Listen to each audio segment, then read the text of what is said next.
Interestingly enough, filing for bankruptcy in Mississippi can be expensive. Now, everyone's situation is different, so sometimes it can be difficult to come up with $2,000 to pay for a bankruptcy attorney in Jackson, to Gulfport, or across Mississippi to file your case.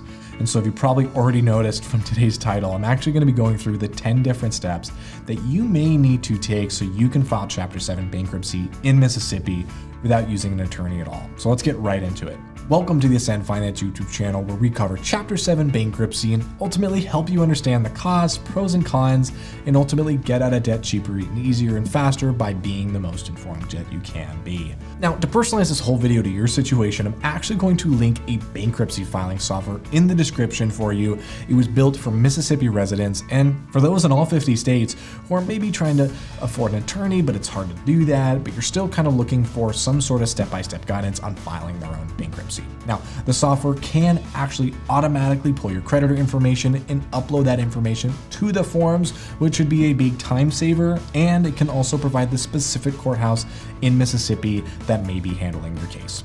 So in addition, right, the forms can honestly feel a bit clunky and hard to understand at times, and so the bankruptcy filing software kind of changes the way you fill out the forms, right? So instead of, filling out all the forms manually, it's actually going to turn these forms into quizzes and then will automatically fill out the forms for you. Now, if you'd actually like to see whether the bankruptcy filing software could work for you, feel free to actually fill out the short questionnaire that's linked in the description below. I put that there so you can understand whether the software will actually work for you. Also, just keep in mind this video is made for informational purposes only and should never be construed as any kind of legal advice. So let's go ahead and just dive into step one. For step one, it's helpful to probably gather your information and your documents before you kind of dive into filling out the forms. It can be helpful to gather all essential information on your debts, your assets, your income, and honestly your expenses as well.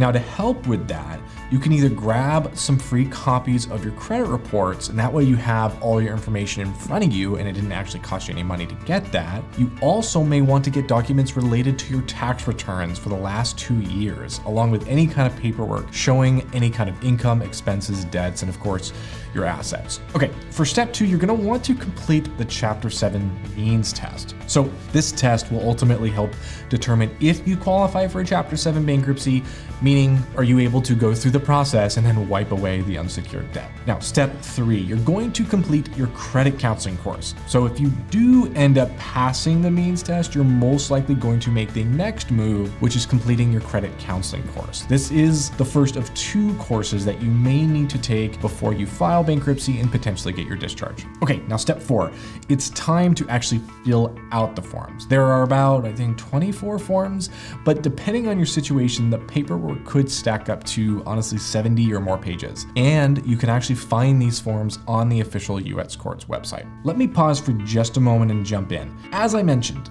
there are a lot of forms, and it can be difficult to compile everything as well. So the software that I mentioned will not only fill out the forms automatically for you based on how you answer questions, but it's also going to give you the ability to preview all the forms and download all of them in literally one click. That's in one place, so you don't have to worry about missing any documents. You just click download all, and then on the software, it will provide you with all the forms filled out, ready to go. Now, again, if you'd like to see whether the software would actually work for you, take the short questionnaire that's in the description below. Okay, step 5, let's jump back into it. It's now time to have your filing fee ready. Now, before filing, you want to make sure that you most likely have that $338 filing fee ready to go. This fee is most likely going to go straight to the courts when you file your forms. You can potentially use cash, money orders, or maybe a check to pay the court directly. Now, if you can't actually pay the fee full up front, you may be able to get it paid in installments or sometimes get it waived altogether. Those are just a few things to look into and then reach out to the court about. Okay, step 6 is actually filing your bankruptcy forms with the court. Now, we're getting very close. So once everything's filled out, you're going to print your forms.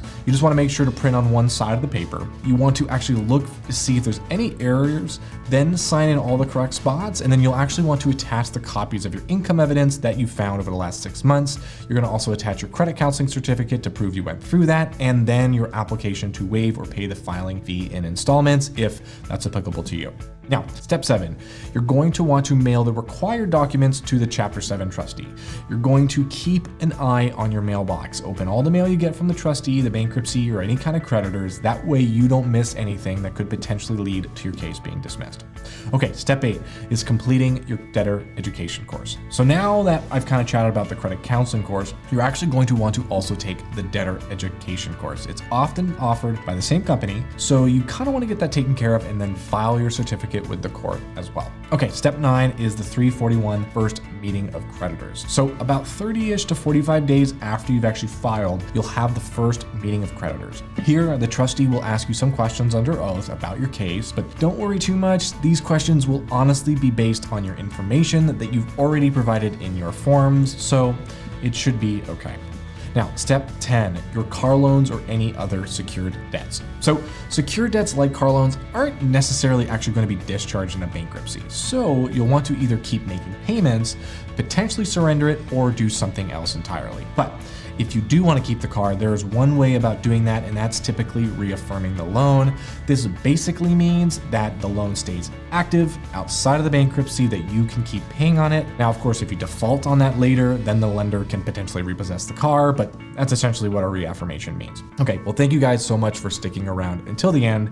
I know 10 steps can feel long, and as I mentioned, feel free to fill out that questionnaire. It's in the description. That way you can see whether the bankruptcy filing software could work for you.